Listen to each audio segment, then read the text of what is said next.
여호수아 장군이 하나님의 명령에 따라서 가나안 땅에 들어가서 40년 동안을 그렇게 가나안 땅을 정복을 거의 다 마치고 이제 나이가 110살이 되어가지고 곧 하나님 나라로 들어가게 되었을 때에 모든 이스라엘 백성들을 다 한 자리에 모아놓고 그들에게 마지막 유언의 말씀, 부탁의 말씀을 하고 있는 장면에서 오늘 본문이 나온 거예요. 너희가 지금까지 하나님이 어떻게 우리 민족을 이끌어 오셨는가를 충분히 보았고 알았다. 그래서 하나님의 길을 걸어갈 때, 하나님 중심의 길을 걸어갈 때 너희 우리 민족의 이 삶이 얼마나 복되고 안전했는가를 우리가 지금까지 경험해 왔는데, 이제 내가 불원간의 이 세상을 떠나서 하나님께 돌아가게 되면 이제 다음 지도자가 너희를 이끌어 갈 것이겠지만 나는 너희에 대한 걱정과 염려가 그치질 않는다. 그러니 부탁하는 것은 너희가 모든 지금까지 우상 숭배 실수했던 거 다 내버리고 이제는 철저히 하나님을 섬기는 민족으로 살아가라. 그러면서 오늘 본문 마지막 그 15절 마지막 절에서 오직 나와 내 집은 여호와를 섬기겠노라. 지금 여호수아 장군은 이제 곧 죽게 돼요. 그런데 돌아가실 분이 어떻게 여호와를 섬기겠다라고 하는 걸까요? 이것은 내 자식들만큼은, 내 아내와 내 아이들만큼은 죽어도 여호와만 섬기게 될 것이다. 한마디로 여호수아 장군은 하나님 나라로 돌아갈지라도 그의 가족들만큼은 여호수아 장군의 그 뜻을 받들어서 오직 여호와 하나님만을 섬기게 될 거라고 하는 것을 분명히 믿었고 확신했기 때문에 그런 것이죠. 그만큼 여호수아는 자녀 교육을 신앙적으로 철저히 해왔던 것이고 가족들을 어쨌든 하나님 편에 서갈 수 있도록 완벽한 그런 교양과 가르침으로 이끌어왔기 때문에 비록 내가 사라질지라도 내 가족은 절대로 하나님을 버리지 않고 하나님의 길을 걷게 될 것이다. 이걸 장담하고 있는 것이죠. 그만큼 여호수아는 자기 자신은 물론이고 온 가족과 더불어 하나님을 항상 섬기는데 자신의 평생을 다했던 분이 여호수아라고 하는 거예요. 모세가 80살이 되어가지고 이스라엘을 애굽에서 해방시킬 때 그때 여호수아의 나이가 대략 몇 살이었는가 하면 30대 초반이라고 보여져요. 그래서 30세 초반의 나이에 80세의 나이 드신 모세의 수종드는 자가 되어서 40년 동안 그 애굽에서 나와가지고 광야길을 걸어가는 동안에 여호수아는 철저히 모세의 말에 순종했고 하나님 편에 섰던 사람이에요. 그래서 이스라엘 백성들이 똑같이 이 여호수아처럼 애굽 땅에서 해방이 되어 나왔죠. 그래가지고 그 가나안 땅을 바라보는 이 모압 평지에 왔을 때 놀랍게도 모든 이스라엘 백성들은 다 죽었어요. 그 어린 자식들과 광야에서 태어난 사람들만 살아남아 있었어요. 그러니까 여호수아는 30세에 모세를 따라서 하나님의 편에 서왔던 사람인데 나머지 백성들도 뭐 20대도 있었을 것이고 40대도 있을 것이고 50대도 있을 거 아니겠습니까? 그러면 그 사람들도 40년 광야 생활을 하고 이제 가나안 땅으로 돌아오게 되는데 40년 걸렸으니까 사실상 나이로 보자면 죽을 나이가 아닌 사람이 많이 있었어요. 예를 들면 20대에 애굽에서 나온 사람은 60대밖에 안 되는 것이고 30대에 나왔으면 70살밖에 안 되는 것이고 40세에 나왔으면 80살밖에 안 된 거예요. 50살에 나왔어도 90살밖에 안 되는 거예요. 모세가 그때 120살까지 살았죠. 여호수아도 지금 110살까지 살았으니까 아마 그 시대는 상당한 장수를 했던 시대인 것 같아요. 그렇다면 왜 그들은 다 광야에서 죽었을까요? 또 하나님을 배반하고 우상에 빠지고 하나님을 욕되게 하고 변고가 많고 신앙생활에 있어서 너무나 변고가 많았던 거예요. 그러니까 하나님께서 그들을 그냥 토해내버린 거예요. 버렸었다 이 말이죠. 나는 너희를 도무지 감당할 수가 없다. 그래서 결국 너희는 가나안 땅에 들어가지 못하고 광야에서 다 죽게 되리라. 그래서 안타깝게도 이스라엘의 모든 그 어른들은 다 죽었어요. 근데 다만 여호수아와 갈렙이라고 하는 두 청년들, 갈렙도 여호수아와 나이가 비슷했어요. 그 두 청년이 그렇게 모세를 수종 들면서 백성들이 하나님을 배반하고 모세를 배반하고 얼마나 모세를 고통스럽게 만들었던 사람들입니까? 그럼에도 불구하고 여호수아와 갈렙은 끝까지 하나님 편에 서서 모세를 옆에서 도와드렸던 인물들이에요. 그러니까 하나님이 이 여호수아를 모세가 죽은 다음에 이스라엘의 2대의 장군으로 삼아가지고 지도자로 삼아서 가나안 땅을 정복하는 장군으로 만들어줬던 거죠. 그래서 요단강을 건너서 여리고성을 함락시키고 그리고 가나안 땅을 정복하는데 40년이 걸렸어요. 40년 동안 하나님이 이 여호수아를 도우시기 위해서 숱한 방법을 가지고 하나님의 역사가 나타나가지고 그 가나안 땅을 거의 다 정복을 했죠. 그러면 30세에 애굽에서 나왔죠. 40년 광야길을 걸었죠. 그럼 70살에 가나안 땅에 들어오기 시작했다는 거죠. 그러면 지금 여호수아 장군이 100살을 넘었다고 보는 것이죠. 그래서 아마 여호수아 장군이 110살에 죽었으니까 아마 30몇 살 정도에서 애굽에서 나왔던 인물로 그렇게 보여지는 것이죠. 여호수아를 하나님께서 그렇게 믿어주시고 모세를 이어 이스라엘의 지도자로 삼으셨던 이유는 무엇일까? 그리고 하나님이 이 여호수아를 그토록 사랑하고 그를 높여주셨던 이유는 무엇일까? 오늘 우리는 여호수아를 본받아야 되겠습니다. 그 이유는 단 한 가지입니다. 여호수아는 언제나 하나님 편에 서 있었습니다. 할렐루야. 언제나 하나님 편에 서 있었어요. 백성들이 그만 하나님을 배반하고 우상에 빠졌을 때도 여호수아는 하나님 앞에 서 있었어요. 백성들이 하나님의 종 모세를 죽이려 달려들고 그를 큰 고난에 빠뜨릴 때도 여호수아는 여전히 고난받는 모세 편에 서 있었어요. 그는 생명이 다하는 날까지 한 번의 실수도 없이 언제나 하나님의 편에 섰고 하나님의 중심의 길을 걸어갔던 인물이라. 그래서 오늘날까지 우리는 여호수아의 신앙을 본받고자 하는 거 아니겠어요? 내일은 이제 구정을 맞이하게 됩니다. 구정을 맞이하면서 제가 은근히 좀 걱정이 들어가는 게 있었어요. 우리 교우들 중에서는 그럴 리가 없겠지만 요즘 우리나라가 지금 많이 영적으로 타락을 해서 이제는 제사라고 하는 것이 다시 고개를 들기 시작했고 제사 문화가 우리나라 전반을 지배하는 세상으로 지금 가고 말았어요. 그래서 각 가정마다 지금 대부분 다 제사를 지내는데 교인들은 과연 이럴 때 어떻게 할 수 있을까?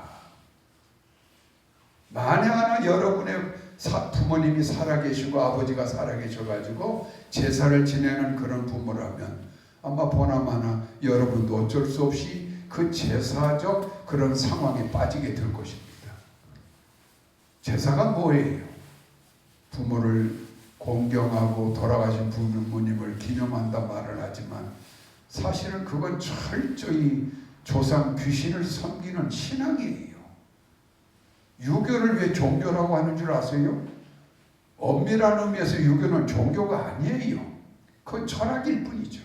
그런데도 유교도 하나의 종교로 가요. 그 이유는 뭔가 하면 제사 때문에 그런 거예요. 제사가 뭐 때문에? 조상 귀신을 섬기는, 귀신 섬기는 종교라 이 말이죠.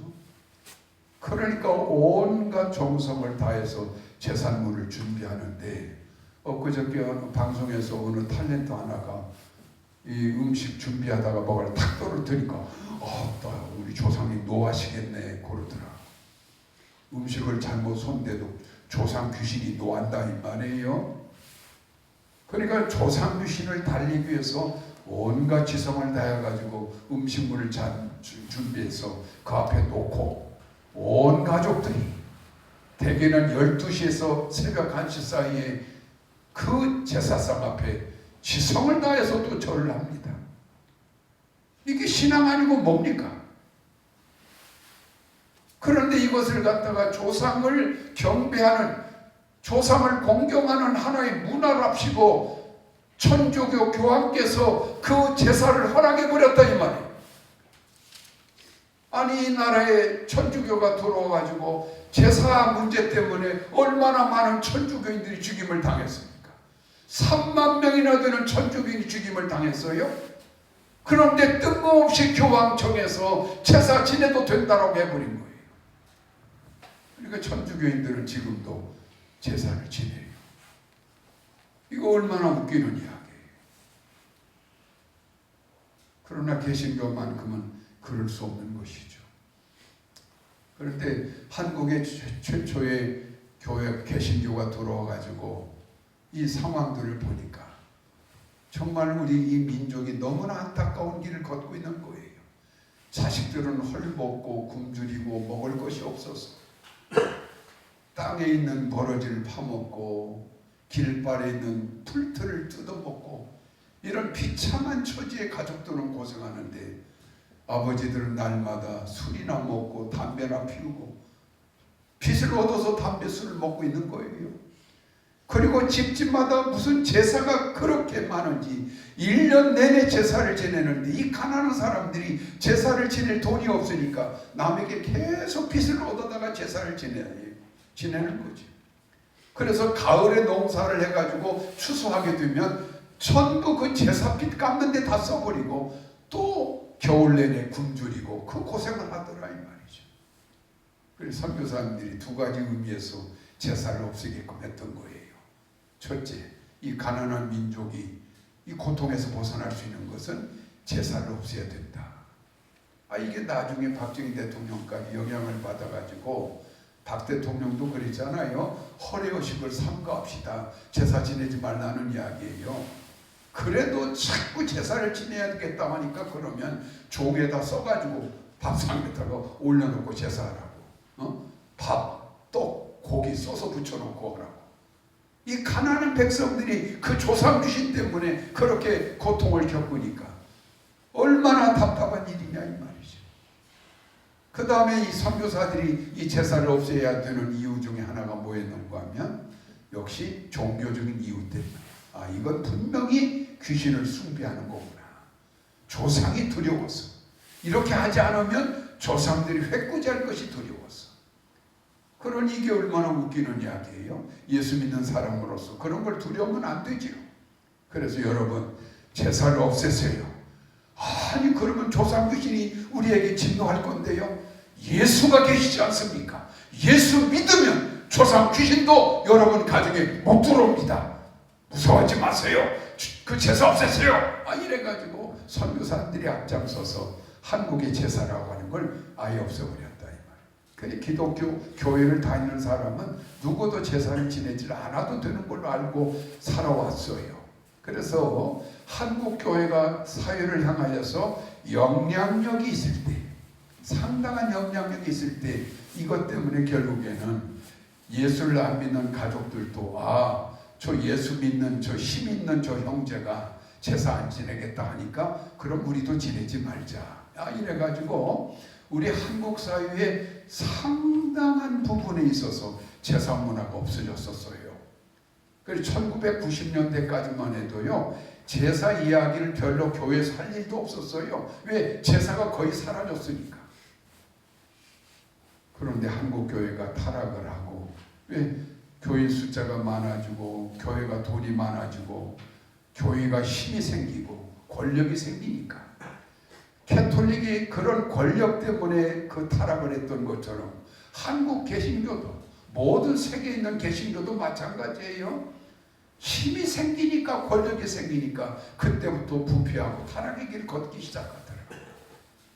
그러니까 모든 사회 사람들이 바라볼 때, 아, 저 교회는 정말 돈밖에 모르는 교회구나, 이래가지고 모든 세상 사람들이 교회를 손가락질하기 시작하고 교회에 대하여 혐오감을 갖기 시작하죠. 그래서 점점점 교인들도 교회를 떠나가게 되고, 어떤 사람도 교회로 다시는 들어온 사람이 없는 이상한 영적 타락의 세상이 되고 말았다, 이 말이죠. 그러니까 교회가 힘을 잃어버렸어요. 영향력을 발휘할 수가 없어요. 그러니까 자연히 사람들이 다시 어디로 돌아가는가 하면 제사로 다시 돌아가는 거예요. 그 여러분의 가족들 중에서도 옛날에는 그렇게 제사의 문제에 대해서 관심이 없었던 사람들이 어느 날부터가 갑자기 제사를 지내겠다고 난린 거예요. 그래서 지금 우리나라는 제사 문화가 다시 힘을 얻고 있는 상황이고, 교회는 힘을 잃어가는 상황이다. 이런 때에 정말 이대로 놔둬도 될 것인가? 이 목사의 입장에서는 이런 명절만큼이라도 우리가 신앙의 자세를 다시 회복하고 철저히 하나님 편에 서도록 내가 우리 성도들을 가르쳐 놓지 않으면 이건 절대 안 될 일이다. 이런 마음이 들어가서 오늘 말씀의 제목을 뭐라고요? 하나님 편에 서라. 할렐루야. 하나님 편에 서자. 이제 이래서 이런 명절에 우리가 혹시라도 미혹당하기 쉬운 제사라고 하는 것에 은근슬쩍 끼어들려고 하지도 말고, 요즘은 너무나 한국 사회가 무속신앙으로 또 많이 변절되어 버렸어요. 옛날에 한국교회가 힘을 얻었을 때는 무당들이 다 사라졌어요. 거의 없어졌어요. 어디 깃발이 세워졌습니까? 그런데 어느 때부터인가 무당 신학교까지 생겨나고 무당들이 그냥 모든 바닥마다 다 깔리게 됐어요. 그러니까 심지어 기독교인들마저도 툭하면 무당을 쫓아다니고, 이제 사회 문화가 무당 문화로 엄청나게 지금 자리를 잡아가는 걸 볼 수가 있죠. 세상에 대통령 후보로 나온 사람의 그 가족이라는 사람들이 그렇게 무속적인 걸 보고, 이야, 이건 정말 문제구나. 만에 하나 그 사람, 그런 사람이 대통령이 되어가지고 그 부인이 무속적인 것들을 자꾸 끌어들이기 시작하면 앞으로 이 나라가 어떻게 되겠어요? 옛날 유경수 여사 한 사람이 철저한 불교 신자다 보니까 그 당시 불교의 중이라고 하는 건 말로 다 할 수가 없었어요. 선교사들을 통해서 한국 교회가 모든 우리 민족의 정신을 지배할 정도로 큰 힘을 발휘하고 있을 때, 불교는 죽은 종교가 되어가지고 아무 힘을 발휘하지 못한 때인데 대통령 부인 하나가 불교를 자꾸 일으켰다 이 말이에요. 그리고 승려들 갖다가 스님이라고 부르게 만들고, 초파일을 만들어서 석탄절처럼 초파일 날도 지키게 만들고, 이렇게 갑자기 불교라고 하는 것이 엄청난 힘을 얻었지 않았습니까? 근데 만약에 무속신앙을 가진 사람이 대통령 부인이 되고 그 청와대에 앉아있게 되면 이 나라는 앞으로 어떻게 되겠느냐 이 말이죠. 나는 정말 걱정이 많아요. 이건 그 개인의 문제가 아니에요. 이 나라의 운명의 문제가 거기에 달릴 수도 있는 거예요. 이만큼 한국교회의 힘이 없어졌어요. 영향력이 지금 떨어졌어요. 이럴 때 과연 우리 성도들은 어떻게 이 신앙을 지켜나가고 하나님의 뜻을 이뤄가야 할 것인가? 오늘 우리만큼이라도 철저히 하나님 편에 쓸 줄 알아야 된다 하는 이야기예요. 하나님도 우리 인간과 똑같은 감정을 갖고 계세요. 지식도 우리와 같으시고 감정도 있으시고 사랑도 있으시고 안타까움도 눈물도 있으신 분이에요.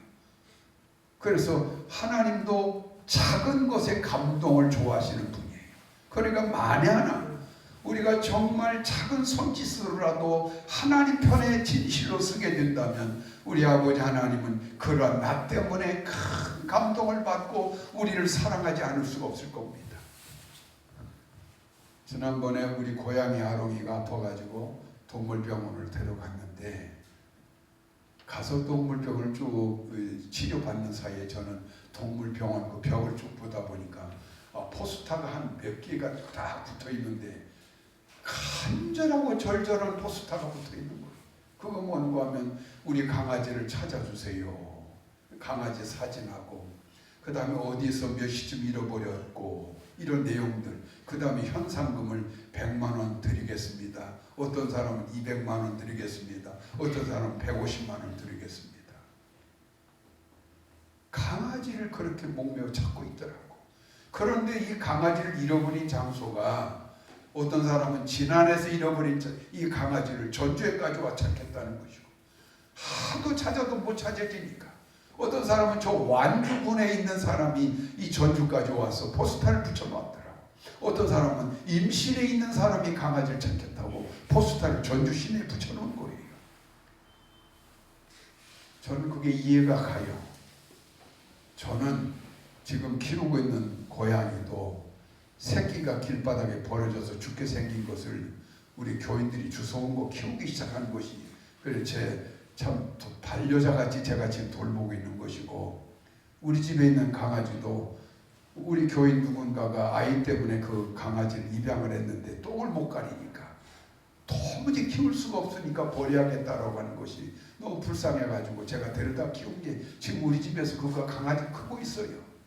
또 옛날에 얼마 전에 죽었던 그 흰돌이 강아지는 또 우리 청년 그 소녀 하나가 강아지를 어렵게 입양을 했는데 아버지가 죽어도 갖다 버리라고 하니까 그것 때문에 울고 있더라고. 그래서 그래 걱정하지 말아라. 내가 키워주마. 그래서 키운 거예요.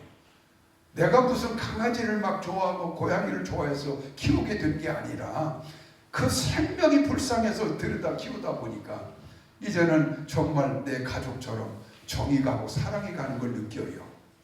그러면 왜 이렇게 이 반려견을 사는 사람들이 그토록 애착하고 사랑하는가 하면 잘 들어보세요.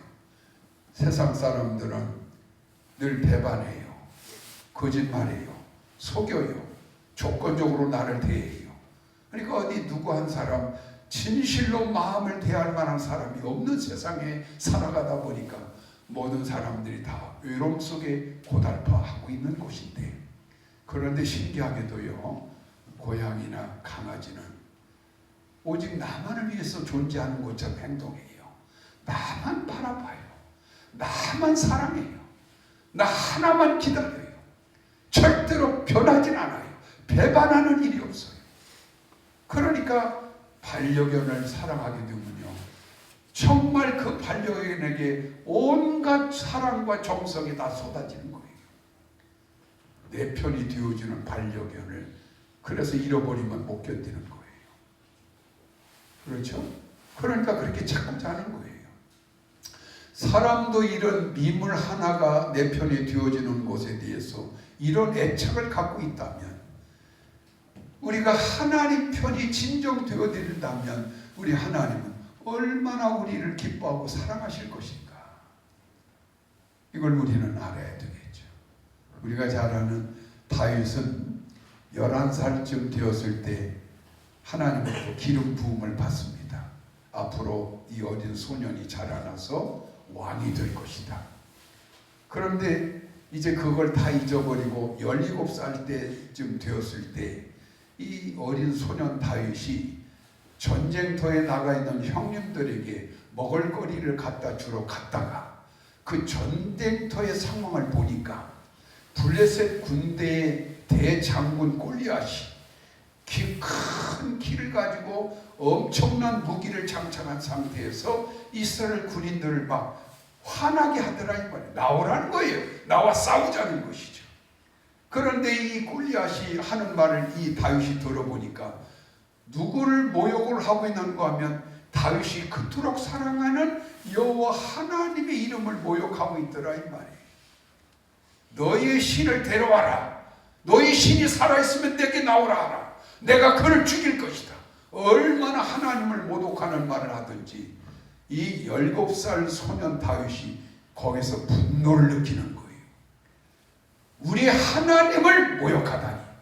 그래서 자신이 가지고 있는 건 무기라고 하는 건 아무것도 없고 양을 칠 때 사나운 짐승들이 온다거나 할 때 물맷돌을 돌려가지고 그 돌을 던져서 짐승을 물리치는 그 손에 있는 도구 하나 들고 그리고 막 그 골리앗을 향해 뛰어나가면서 미끌미끌한 돌 5개를 주워가지고 호주머니에 넣고 하나를 그 물맷돌에 놓고 돌리면서 골리앗을 향하여 나갔던 거예요. 그건 죽으러 가는 거나 똑같죠. 그런 어마어마한 장수와 어떻게 다윗이 싸워 이길 수 있겠어요? 말이 안 되는 것이죠. 그러나 다윗은 하나님 편에 쓴 거예요. 우리 하나님을 욕되게 하는 너를 내가 너를 없애겠다. 우리 하나님을 욕되게 할 수 있는 분이 아니다. 그러면서 이 물맷돌을 돌리면서 골리앗을 향하여 쏘았을 때 이게 사실은 그런 돌멩이 하나가 어떻게 사람을 죽이겠습니까? 아프게는 할까 모르고 잠깐 움찔하게는 할 수 있을까 모르지만 그 돌멩이가 사람을 죽일 수 있는 건 아니에요. 그런데 신기하게도 그 돌멩이가 골리앗의 이마에 탁 꽂히는 순간 골리앗이 죽어버렸다 이 말이죠. 이것은 뭘 의미하는 거예요? 하나님 편에 철저히 쓸 줄 아는 이 어린 소년에 대하여 하나님이 감동하신 것이죠. 그러니까 그에게 능력을 부어주신 거예요. 그 돌멩이 속에 하나님의 능력이 함께한 거예요.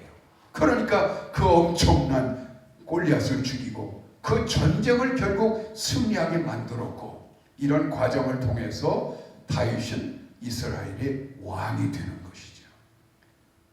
잘 들으세요. 하나님은 당신 편에 철저히 쓸 줄 아는 사람들에 대해서 감동받으십니다. 할렐루야. 그들을 진실로 사랑하십니다. 머레이 그 선교사 아프리카 선교사 안드레 마러라고 하는 선교사님이 계시는데 이분은 아프리카에서 평생 선교도 하셨고 또 저술가로서도 유명한 분인데 그분이 어떤 글을 써놨었는가 하면 우리 가문은 4대째 기독교 신앙의 가문인데 300명이나 되는 가족들이 있습니다. 그런데 이 300명이나 되는 가족들 중에 42명의 목사와 선교사가 나왔고 나머지 200명이 넘는 사람들은 사회적으로 영향력 있는 사람들이 다 되어가지고 하나님의 영광을 돌리면서 모두가 다 건실한 인생을 살아가고 있습니다. 이렇게 자랑하더라 이 말이에요. 그러면서 하는 말이 우리 가문이 이렇게까지 놀라운 영향력 있는 가문이 될 수 있었던 것은 우리의 4대 할아버지 나와 이름이 똑같은 안드레 모레라고 하는 그 할아버지가 얼마나 하나님에 대한 신앙이 깊었던지 그 할아버지는 평생을 하나님 편에 서 계셨던 분인지라 하나님이 그 할아버지에게 12명의 아들들을 주셨고 그 12명의 또 자식들이 10명의 아들딸 또 10명의 아들딸 이렇게 낳다 보니까 우리 가문이 4대 만에 300명이나 되는 가족을 얻었고 하나님의 축복 속에 이 가문이 이런 큰 복을 누려가고 있습니다. 그러면서 이 머리에 선교사가 하는 말이 하나님 편에 서라는 것이죠. 하나님 편에 서 있으면 하나님이 여러분 자신은 물론이고 여러분의 후손까지도 놀라운 축복으로 함께 해주신다는 말씀이에요. 할렐루야.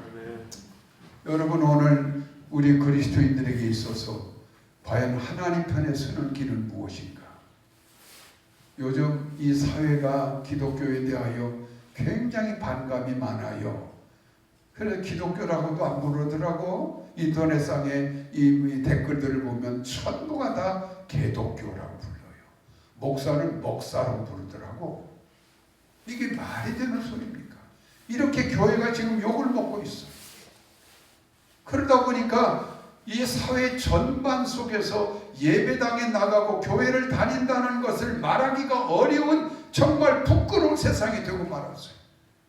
그 점점점 무속적인 신앙으로 이 사회가 흘러들어가고 있고, 이런 우상 숭배적 제사문화가 이렇게 얼굴을 들고 있는 이 시대 속에서 오늘 우리들은 정말 예수에 대하여 한마디라도 말을 할 수 있는 사람들인 것인가? 여러분의 사회생활 속에서 예수에 대하여 한마디라도 말씀하고 계십니까? 누군가가 교회를 욕하고, 누군가가 하나님을 모욕하고, 누군가가 정말 목사를 모욕하고 있을 때, 그게 아닙니다. 인생의 본질은 하나님이십니다. 인간은 하나님으로부터 창조된 존재입니다. 그래서 인간은 어쨌든 간에 하나님을 공경하고 섬겨야만 당신도 살 수 있고 당신의 가문도 복을 받습니다. 예수 믿어야 되는 겁니다. 이렇게 말해줄 수 있지 않겠어요? 그렇다면 과연 여러분들은 여러분의 생활 속에서 이런 말씀을 한마디라도 하고 살아가느냐 이 말이죠. 만약에 우리 중에 그러한 성도들이 있다면 그것이 바로 하나님 편에 서 있는 사람이 되는 거예요. 하나님은 그 사람에 대하여 감동하실 겁니다. 할렐루야.